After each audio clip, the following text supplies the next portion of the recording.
मार्च आते ही जहां मौसम में तपिश बढ़ने लगी वहीं चुनावी पारा भी लगातार बढ़ रहा है। 5 राज्यों में विधानसभा चुनाव होने जा रहे हैं, जिसके मद्देनजर बीजेपी, कांग्रेस और टीएमसी समेत अन्य सभी दलों ने पूरी ताकत झोंकी हुई है। उधर कृषि कानूनों के खिलाफ आंदोलन कर रहे किसान भी एक्टिव हो गए हैं।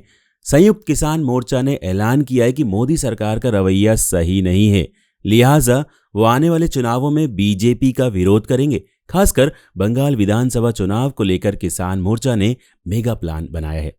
बंगाल को लेकर जहां किसान मोर्चा प्लान बना रहा है, वहीं दूसरी तरफ बीजेपी भी चुनावी रणनीति को अगले पायदान पर ले जाने की तैयारी में है।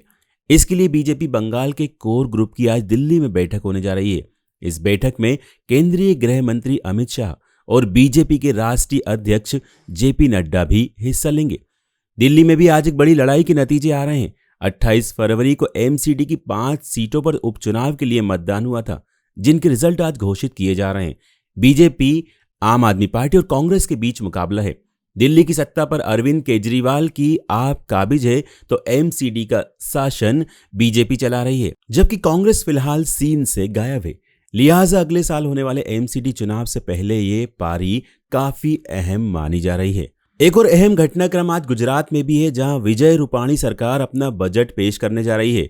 रूपाणी के नेतृत्व वाली बीजेपी सरकार का ये बजट ऐसे वक्त में आ रहा है जहां कोरोना की चुनौती के बीच हुए स्थानीय निकाय चुनाव में जनता ने बीजेपी को बम्पर जीत दिलाई है। मंगलवार को ही 31 जिला पंचायत सीटों के आए नतीजों में बीजेपी ने सभी सीटों पर जीत दर्ज की है, जबकि कांग्रेस 0 पर रह गई है। इसके अलावा नगर पालिका में भी बीजेपी ने लगभग क्लीन स्वीप किया है और कांग्रेस महज कुछ सीटों पर सिमट कर रह गई है।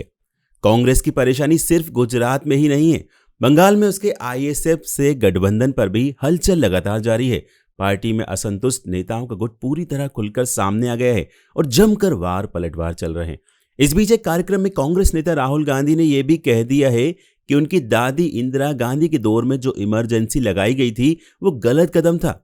हालांकि राहुल ने इससे आगे मौजूदा मोदी सरकार को घेरते हुए ये भी कह डाला कि आज के दौर में जो हो रहा है वो भी गलत है। राहुल ने कांग्रेस के आंतरिक लोकतंत्र पर भी अपनी राय रखी है और बताया कि कैसे उनकी पार्टी के नेता ही उन पर हमले करते थे। कांग्रेस नेताओं की तरफ से हमले पीएम मोदी पर भी किए गए, जब 1 मार्च की सुबह अचानक उन्होंने कोरोना का टीका लगवा लिया। सत्ता पक्ष ने कहा कि इससे देश में वैक्सीन के प्रति विश्वास पैदा होगा, तो विपक्ष के कुछ नेताओं ने इससे भी सियासी रंग दे दिया। लेकिन आज देश के पहले नागरिक यानी राष्ट्रपति रामनाथ कोविंद खुद कोरोना का टीका लगवाने वाले हैं। राष्ट्रपति कोविंद दिल्ली में ही कोरोना वैक्सीन की पहली डोज लेंगे, जिसका निश्चित ही देशवासियों पर बहुत असर पड़ेगा और ज्यादा से ज्यादा लोग वैक्सीन के लिए सकारात्मक रुख अपनाएंगे।